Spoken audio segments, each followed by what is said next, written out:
చాలా మంది సాఫ్ట్వేర్స్ ఇప్పట్లో కొంచెం జాబ్ కాకుండా అప్లికేషన్స్ ఎలా అయితే యాప్స్ ని అవి క్రియేట్ చేసుకోవడం జరుగుతుంది. ఇలాంటి యాప్స్ ని క్రియేట్ చేసుకోవడానికి ఎలాంటి సత్తా ఉన్న వాళ్ళు దీన్ని క్రియేట్ చేసి సక్సెస్ అవ్వచ్చు. కొంతమంది క్రియేట్ చేస్తున్నారు, ఫెయిల్యూర్ అవుతున్నారు, కొంతమంది సక్సెస్ అవుతున్నారు.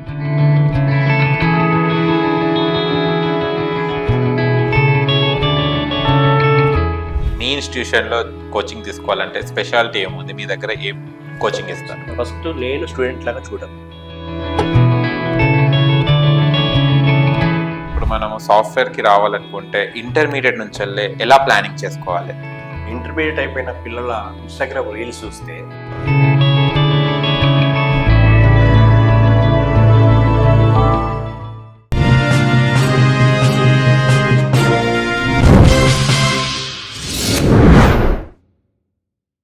హాయ్ హలో నమస్తే, వెల్కమ్ టు అవర్ ఛానల్. నేను మీ యాంకర్ పప్పు. ఈ రోజు నాతో స్పెషల్ గెస్ట్ ఉన్నారండి. ఆ గెస్ట్ ఎవరు కాదు, 7IT solution founder and CEO Venkat గారు మనతో ఉన్నారు. అండ్ ఐటీ సొల్యూషన్ కి సంబంధించిన కొన్ని టాపిక్స్ నాకు డౌట్స్ ఉన్నాయి అండ్ తెలుసుకొని మీకు కూడా యూజ్ అవుతుంది. అవి చాలా జాగ్రత్తగా వినండి, ఓకేనా?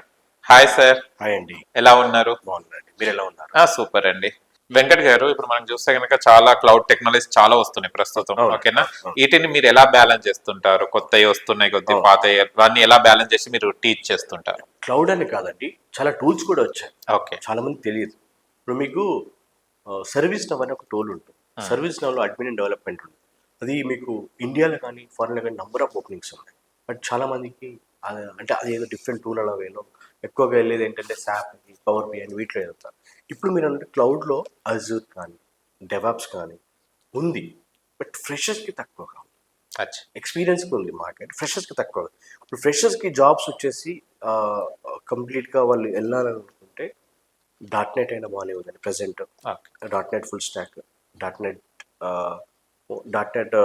MVC ఫ్రేమ్వర్క్ రిలేటెడ్ నేర్చుకున్నా కూడా ఏది నేర్చుకున్నా అప్లికేషన్ రిలేటెడ్ ఏది నేర్చుకున్నా జావా అయినా ఫుల్ స్టాక్ .NET అయినా ప్రజెంట్ మార్కెట్లో గుడ్ డిమాండ్. దీంతో పాటుగా అవి మనకి ఎథికల్ హ్యాకింగ్ అండి, cyber security. Cyber security it's good demand. ఎందుకంటే మీకు మొత్తం AI అయిపోతుంది.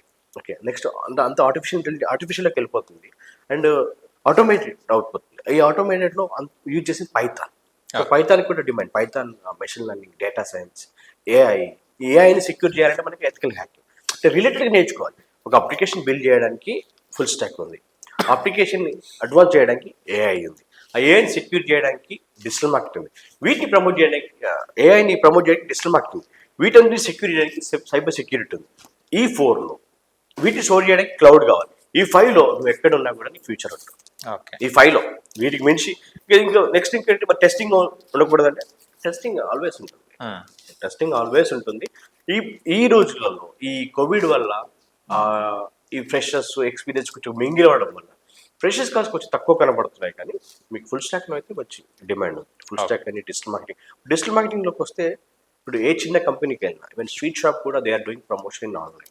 ఓకే, మీ లొకేషన్ రావాలంటే గూగుల్లో వెతుకొని రావాలి. అలానే మీరు ఉన్నారు కాబట్టి గూగుల్లో వెతుకొని రాగలుగుతారు. మరి కొత్తగా బిజినెస్ పెట్టాలంటే వాళ్ళకి గూగుల్లో పెట్టేవాడు వాడు కావాలి. అది డిజిటల్ మార్కెటింగ్ వాళ్ళే చేస్తారు. అలా బిజినెస్ పేజెస్ క్రియేట్ చేసుకుంటారు. మీకు రియల్ ఎస్టేట్ కంపెనీస్ ఉంటాయి, వాటికి లీడ్ జనరేషన్ చేసి వాళ్ళు కావాలి. సో డిజిటల్ మార్కెటింగ్ కూడా మంచి డిమాండ్. హౌస్ వైఫ్స్ అయినా, ఫ్యామిలీ మెంబర్స్ అయినా, గ్యాప్ ఉన్న any qualification, digital marketing qualification లేదు.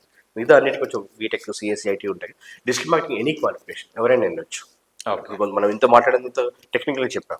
సో టెక్నికల్ నాకు లేదు, టెక్నికల్ నేను డీల్ చేయలేను, కోడింగ్ నాతో కాదు అంటే better go to digital marketing. Digital marketing బాగుంటుందండి. మీరు ఓన్గా అయినా వర్క్ చేసుకోవచ్చు, కంపెనీస్కి అయినా వర్క్ చేసుకోవచ్చు, ఫ్రీలాన్సింగ్ అయినా చేసుకోవచ్చు, లేదు మీకు స్టార్ట్అప్ అయితే దాన్ని ప్రమోట్ చేసుకోవచ్చు, లేదు నాకు ఓన్ బిజినెస్ ఉంది. ఇప్పుడు మన ఫ్యామిలీస్లో ఎవరో ఒకటి బిజినెస్ ఉంటుంది, మనం నేర్చుకోవడం వల్ల వాళ్ళకి హెల్ప్ అవుతుంది. దానివల్ల మనకు ఒక బిజినెస్, మనకు ఒక జాబ్ అనేది క్రియేట్ అవుతుంది. జాబ్స్ క్రియేట్ చేసుకోవాలండి, అంతే. డిపెండ్ అవ్వకుండా జాబ్స్ క్రియేట్ చేసుకోవాలి.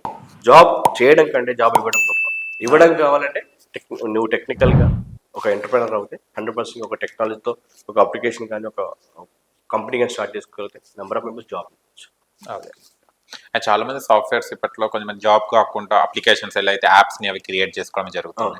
ఇలాంటి యాప్స్ ని క్రియేట్ చేసుకోవడానికి ఎలాంటి సత్తా ఉన్న వాళ్ళు దీన్ని క్రియేట్ చేసి సక్సెస్ అవ్వచ్చు? కొంతమంది క్రియేట్ చేస్తున్నారు, ఫెయిల్యూర్ అవుతున్నారు, కొంతమంది సక్సెస్ అవుతున్నారు. మీకు ఐడియా ఉంటుంది. ఓకే, చాలా మందికి ముగ్గురు అండి ఐడియా ఉంది, ఓకే, చేయలేకపోతున్నాడు, చేశాడు, సక్సెస్ అవ్వలేకపోతున్నాడు. సో దీనికి కావాల్సింది థర్డ్ వన్ ఎవరంటే ప్రమోషన్ చేసే ఐడియాలజీ ఉండాలి. అప్లికేషన్ మీరు చేశారు, ఆ అప్లికేషన్ యూజర్స్ తెలిసేలాగా మీరు ప్రమోట్ చేసుకోగలిగితే, ఇప్పుడు రియల్గా అప్లికేషన్ బాగుందండి మీ దగ్గరికి వస్తే మీరు ప్రమోట్ చేయాలంటే ఎందుకు చేస్తాం? మీకు అంటే మీకు రియల్గా బాగుందని మీకు అనిపిస్తుంది. Yes. సో ఇవే వెతుకు ఇప్పుడు ఐడియా. మళ్ళీ రెండోది ఏంటంటే ఐడియా చాలా మందికి వస్తుంది, దాన్ని ఎలా Implement పేపర్లో ఉంటుంది, టెక్నాలజీ రావాలంటే కష్టం, ఎందుకంటే టర్మినాలజీ తెలియదు. Yes. అలాంటప్పుడు మలాంటి కంపెనీస్ అప్రోచ్ అవ్వండి, మేము గైడ్ యూ, మేము గైడ్ చేస్తాం, దానికేం మేము ఛార్జ్ చేయం. ఓకే. మీరు అప్లికేషన్ అనుకుంటున్నామండి ఎలా చేయాలి ఏంటని చెప్తే నాకున్న టీమ్మేట్స్ కానీ, నాకున్న సీనియర్స్ కానీ, నాకున్న కాంటాక్ట్స్లో కానీ నేను ఎవరొక మీకు కనెక్ట్ చేస్తాను. లేదు ప్రమోషన్ చేయాలనుకోండి నేను మీకే చెప్తాను, సరే లేక ఒక ఐడియా ఉందంటండి, సో దానికి తెలియట్లేదు ఎట్లా పోవాలి, రియల్గా మార్కెట్లో యూజ్ అవుతుంది అని అంటే చేస్తాం కదండి, ఎవరో ఒక సపోర్ట్ ఇస్తాం కదండి. బట్ ఆ ఐడియాని వచ్చేవాడు కాదు. మీకు ఐడియా ఉంది తీసుకురాగలిగితే 100% మార్కెట్లోకి వస్తే సక్సెస్ అవుతుంది. ఈ రోజులలో మీకు చూడండి, ఎక్కడో పెట్టిన చిన్న ఫుడ్ సెంటర్లు, చిన్న టీ స్టాల్స్ సక్సెస్ అవుతున్నప్పుడు ఒక ఎన్ నెంబర్ ఆఫ్ పీపుల్ యూజ్ అయ్యే ఒక అప్లికేషన్ ఎందుకు సక్సెస్ అవ్వదండి. ఎందుకంటే మనకు ఉన్నారు కదా ఇన్ఫ్లుయెన్సర్స్, ఒక చిన్న వీడియో చేపిస్తే సరిపోతుంది, ఆటోమేటిక్ ఎక్కడికి వెళ్ళిపోతుంది. ఓకే. వెంకట్ గారు, చాలా ఇన్స్టిట్యూషన్స్ ఉన్నాయి. మీ ఇన్స్టిట్యూషన్ లో కోచింగ్ తీసుకోవాలంటే స్పెషాలిటీ ఏముంది? మీ దగ్గర ఏం కోచింగ్ ఇస్తారు? రెండోదండి, ఫస్ట్ నేను స్టూడెంట్ లాగా చూడను. వచ్చిన మా టీం కానీ, సో నేను కానీ వచ్చిన ఏ స్టూడెంట్ని స్టూడెంట్ లాగా చూడం. మేము స్టూడెంట్ అనే వర్డే యూజ్ చేయం. ఓకే. స్టూడెంట్ అనేవాళ్ళు మేము నేమ్స్తో పిలుచుకుంటాం, ఈసారి ఇవన్నీ కూడా నేమ్స్తోనే పిలుచుకుంటాం.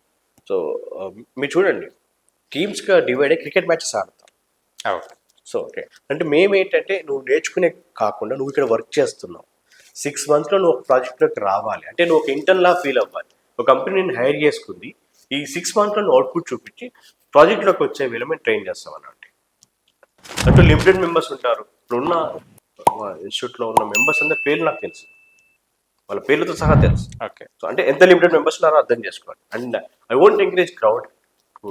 మంది ఎక్కువ అయితే మజ్జిగ పలుసులు వస్తారంటూ తెలుసు కాబట్టి ఆ క్వాలిటీ పోతుంది. నేను ఎంతమంది ఇప్పుడు వాళ్ళ పేర్లు చెప్పగలిగాను, మిగతా వాళ్ళ పేర్లు నాకు తెలియదు అనుకోండి, వాడు ఏం చేస్తుందో తెలియదు. మాకు ఎలా ఉంటుందంటే అండి, మా దగ్గర ట్రైనర్స్ కాదండి చెప్పేవాళ్ళు, డెవలపర్స్. మాకు డెవలప్మెంట్ కంపెనీ ఉంది, అందులో వర్క్ చేసి డెవలపర్స్ చెప్తారు. డెవలపర్స్ చెప్పాక దెన్ వీ హ్యావ్ మెంటర్స్, వాళ్ళతో కూర్చొని అప్లికేషన్లో వర్క్ చేస్తారు. ఈ చెప్పిన వాళ్ళు ఎవాల్యుయేషన్ చేయడానికి ఇంకో పర్సన్ ఉంటాడు.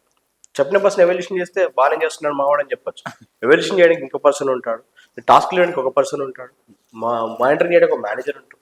అంటే ఒక పర్సన్ ఏంటంటే వీఆర్ వర్కింగ్ 5 members. రియల్గా వాడు 100% కష్టపడతారంటే మేము సపోర్ట్ ఇస్తాం. ఏదో వచ్చినా ఫీజు కట్టినా నాకు జాబ్ కావాలంటే నేను చేయాలి, నేను కదా ఎవరు చేయలేను. ఓకే. నేను డబ్బులు ఇస్తే జాబ్ రావాలంటే అది మన బ్యాక్డోర్ కాదు. కంపెనీస్ కూడా ఎలా ఉంది, స్కిల్స్ ఉన్నోడికి సపోర్ట్ చేస్తాయి. నేను కష్టపడతా, సాఫ్ట్వేర్లో నేను నిలబడాలి అంటే మేము 100% వెల్కమ్ చేస్తాం. లేదు నేను వచ్చిన ఫీజు కట్టినా, నేను రోజు ఇన్స్టిట్యూట్ రోజు ఒక ప్లేస్కి రోజు రెగ్యులర్గా పోవడం వల్ల నువ్వు జస్ట్ థింగ్స్ చూడగలుగుతావు, నేర్చుకోగలుగుతావు అండి. 100% ఇంప్లిమెంట్ చేయలేవు అంటిల్ నువ్వు ప్రాక్టీస్ చేయకపోతే, నువ్వు దాన్ని వర్కౌట్ చేయకపోతే నువ్వు ఇంప్లిమెంట్ చేయలేవు. ఇవాళ ఇంప్లిమెంట్ చేయగలిగితే డెఫినెట్గా నీకు సక్సెస్ ఉంటుంది. మేము బయట వాటిలా కాకుండా మేమేంటంటే యూనిక్గా స్టూడెంట్ని చూస్తాం, లిమిటెడ్ మెంబర్స్తో వెళ్తాం, కంటెంట్ కూడా డిఫరెంట్గా వెళ్తాం. మేము ఒక టెక్నాలజీ కొత్తగా వస్తుందంటే స్టూడెంట్స్కి యాడ్ చేస్తాం. మోస్ట్లీ మేము స్టూడెంట్స్కి ఏం చేస్తామనంటే, మీరు ఎక్కడికైనా వెళ్ళండి, స్టూడెంట్ మీ ప్రాజెక్ట్ ఏంటంటే ఒక పెన్ డ్రైవ్ తీసుకొని చూపిస్తాడు, పెన్ డ్రైవ్ తెచ్చి ప్రాజెక్ట్ ఉన్నాయని చూపిస్తాడు. మా దగ్గర అలా కదండి. ఇప్పుడు మీరు కోర్సులో జాయిన్ అనుకోండి, మీ పేరు పైన ఒక డొమైన్ తీసుకొని మీ ప్రాజెక్ట్స్ అందులో మేము లైవ్ చేస్తాం. లైవ్ చేసి మినిమం ఒక స్టూడెంట్స్తో ఒక 6 projects చేపిస్తామండి. స్టాటిక్ అవ్వచ్చు, ఈకామర్స్ అవ్వచ్చు, డైనమిక్ అవ్వచ్చు, ఒక ఫుల్ స్టాక్ అవ్వచ్చు, ఒక అప్లికేషన్ మొత్తం అలాంటి ఒక 4 to 5 చేపిస్తాం ప్రతి స్టూడెంట్కి. నువ్వు అప్లికేషన్ చేసి 100% రెడీ ఉన్నానంటే జాబ్ చూపిస్తాను. నువ్వు అప్లికేషన్ చేయక ఎవాల్యుయేషన్ అవ్వక, మేము ఎవాల్యుయేషన్ టెస్ట్ పెడతాం. 100 marks పెట్టామనుకోండి, మినిమం 60% నువ్వు స్కోర్ చేస్తే your eligible for the company. నా దగ్గర ఎవాల్యుయేషన్ అవ్వలేకపోతే నువ్వు బయట ఎట్లా అవుతావు? రెండోది ఎవాల్యుయేషన్ అవ్వలేదు, ఎక్కడ ప్రాబ్లం అయిందో మీ స్టార్ట్ అయ్యి రీస్టార్టింగ్, మళ్ళీ రీస్టార్ట్ ట్రైన్ చేస్తాం. We won't charge extra. నాకేంటంటే నేను స్టూడెంట్ని తీసుకున్నా, డెవలపర్గా బయటకి ఇవ్వాలి. నేను నా కంపెనీని హైర్ చేసుకోగలుగుతున్నానంటే ఏ కంపెనీని హైర్ చేసుకుంటాను, ఆ స్టేజ్లో ట్రైన్ చేస్తాను. మీ ఇన్స్టిట్యూట్లో జాయిన్ అయ్యేటప్పుడు ఎలాంటి పర్సెంటేజ్ ఉన్న స్టూడెంట్స్ మీరు? నేను పర్సెంటేజ్ క్వాలిఫికేషన్ కాకుండా అండి ఫ్యాషన్ ఒకటే చూస్తాను. సో ప్రీవియస్గా 8 years చూస్తాను. రెండోది మేము రాగానే ఫస్ట్ 3 days 1-to-1 ఉంటుందండి ట్రైనింగ్. దీనివల్ల ఏంటంటే నేనేంటో మీకు తెలుస్తుంది, తెలుస్తుంది. మీరేంటో నాకు తెలుస్తుంది, రెండోది మీ ఎబిలిటీ తెలుస్తుంది. సో దీన్ని బట్టి వీళ్ళు ప్లాన్ ప్రాసెస్ అనమాట. ఫస్ట్ డే మేము కోడింగ్ టచ్ చేయబట్టి జస్ట్ రీసెర్చ్ నాలెడ్జ్ ఇస్తాం. అసలు టెక్నాలజీ అంటే ఏంటి. ఇప్పుడు వచ్చావు, మా అన్నయ్య జాయిన్ కమ్మని చెప్పి జాయిన్ అయిపోయావు, నీకు ఇష్టం ఉందో లేదు తెలియాలి, నాకు ఈ 3 రోజులు తెలిసిపోతుంది. అదే. ఈ 3 డేస్లో మార్నింగ్ నుంచి ఈవినింగ్ కూర్చోబెడతాం. ఫస్ట్ రీసెర్చ్ నాలెడ్జ్ ఇస్తాం, సెకండ్ డే టెర్మినాలజీ అంటే ఏంటో చెప్తాం, థర్డ్ డే ఇన్స్టలేషన్ చేస్తాం. ఈ 3 డేస్లో నువ్వు ఏం చేస్తున్నావు, ఎక్కడికి వెళ్తావు అసలు నీ ఫ్యూచర్ అయితే తెలిసిపోతుంది. రెండోది మాకు తెలిసిపోతుంది, ఇది ఎలా గ్రాప్ చేస్తున్నాడు, ఎలా అబ్బాయి చేయగలుగుతాడు, అమ్మాయి చేయగలుగుతలేదు మాకు తెలుస్తుంది. ఆ 3 డేస్లో మేము చెప్పగలుగుతాం, అమ్మ నువ్వు ఇలా అయితే కాదు, ఈ కోర్స్ కాదు, ఈ కోర్స్కి వెళ్ళండి అంటే. నేను అదే చెప్తాను, ఎండ్ ఆఫ్ ది డే నీకు జాబ్ వచ్చిన రాకపోయినా నీ స్కిల్ యూజ్ అవ్వాలి. అది ఏ టెక్నాలజీ నీకు యూజ్ అవుతుందో ఆ టెక్నాలజీ మేము ఇస్తాం. ఓకే వెంకట్ గారు, ఇప్పుడు మనము సాఫ్ట్వేర్ కి రావాలనుకుంటే ఇంటర్మీడియట్ నుంచి వెళ్ళి ఎలా ప్లానింగ్ చేసుకోవాలి?